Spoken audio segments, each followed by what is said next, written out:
दिन सुबह जल्दी उठकर स्नान करें, नवीन वस्त्र धारण करें, अगर नहीं है तो आप स्वच्छ वस्त्र भी धारण कर सकते हैं, और फिर भगवान श्री कृष्ण के समक्ष जाकर नमस्कार करके संकल्प लें कि आप उनकी प्रसन्नता के लिए ये व्रत धारण कर रहे हैं। उस दिन बाल कृष्ण लाल को सुबह पंचामृत से स्नान कराएं, नवीन वस्त्र धारण कराएं, उन्हें मुकुट, माला, मुरली, मोरपिक्ष अवश्य धारण कराएं। आप तुलसी दल अवश्य भेंट करें भगवान को, सुगंधित पुष्प भगवान को चढ़ाएं, चंपा, चमेली, गुलाब, कमल भगवान को बहुत प्रिय है, आप गुलाब की माला, मोंगरे की माला अवश्य चढ़ा सकते हैं। उस दिन भगवान को मिठाइयों का, फल का, मेवा मिश्री का, मक्खन का प्रसाद अर्पित कर सकते हैं।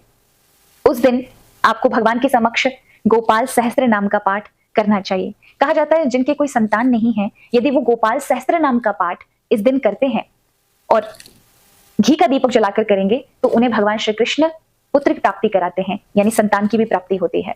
आप इस दिन भगवान का इस मंत्र का जाप कर सकते हैं, ओम नमो भगवते वासुदेवाय नमः। घी के दीपक से आप आरती उतारें। अगर आपको प्रभु ने सामर्थ्यवान बनाया है तो इस दिन आप घी का दीपक अवश्य जलाएं और वो अखंड जलते रहना चाहिए, यानी पूरे 24 घंटे तक, तो ये आपकी समृद्धि को अवश्य बढ़ाएगा। इस दिन आप अनाज का सेवन ना करें, फलाहार पर ही आपको इस व्रत को धारण करना चाहिए। अब आते रात्रि के पूजन में हम क्या करें। 11:45 से आप अपनी सामग्री इत्यादि जो भगवान के पूजन के लिए आपने जुटाई है उनको एकत्रित करें।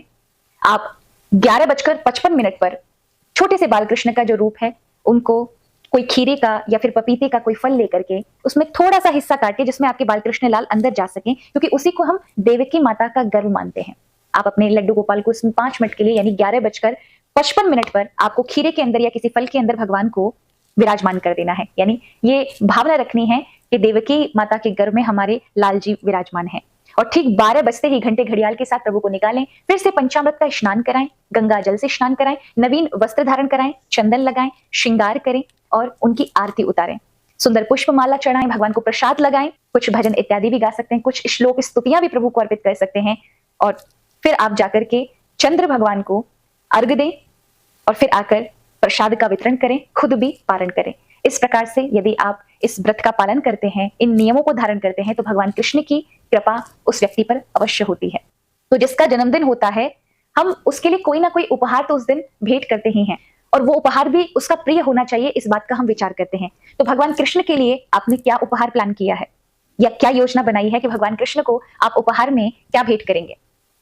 अगर देखा जाए तो सबसे बड़ा उपहार भगवान कृष्ण के लिए गौ माता है। तो अपनी नजदीकी आसपास की गौशाला में जाकर के किसी गौ माता को गोद लेकर किसी एक गौ माता की और एक बछड़े की जान को अवश्य बचाएं।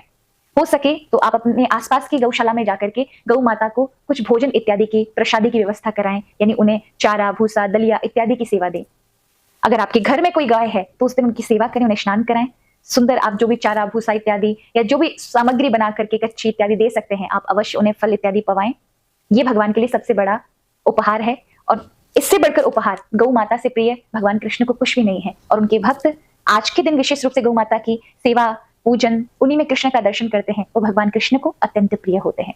आप सभी को जन्माष्टमी के पावन पर्व की ढेर सारी शुभकामनाएं।